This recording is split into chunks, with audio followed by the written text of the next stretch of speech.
You're going to be looking at the apparatus in this window here. You've got a bunch of camera controls here, and you've got the launcher controls here.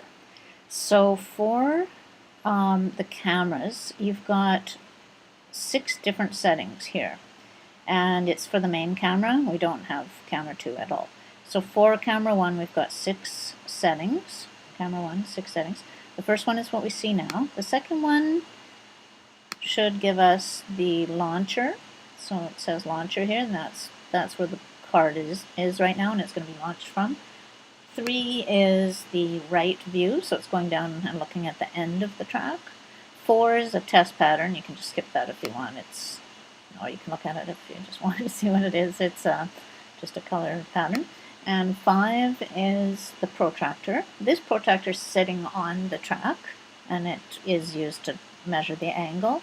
And the protractor zoom. So if you can't read that, which I don't think you can zoom into this. Now, this might need some adjustment, and you can always pan back and forth, zoom in and zoom out, and move it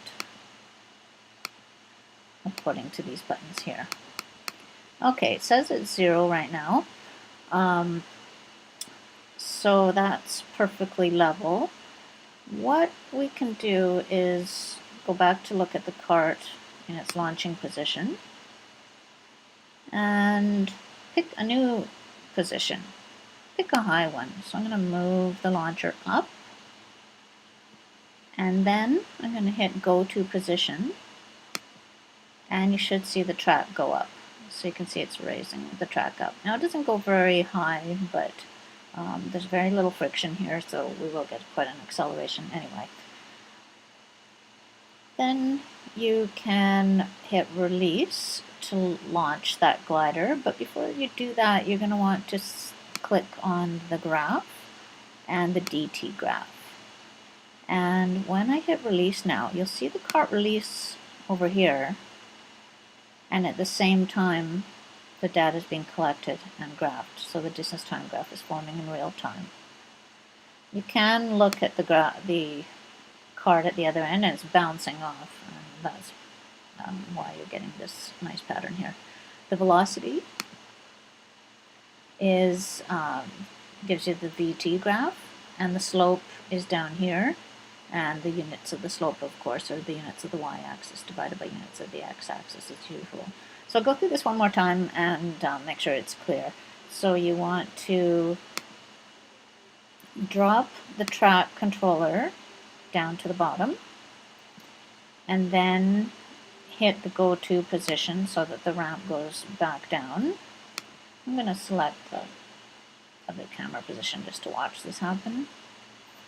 Hit the capture button so that it will be ready to release when you're ready to.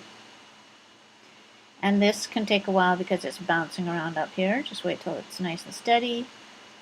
And you can look closer at that if you want by hitting 2.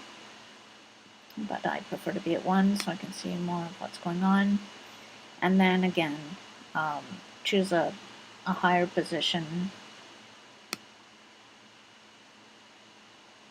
Something towards the top. Go to position. And if you want to measure the angle, then it's time to go look at the protractor and look at the protractor zoomed in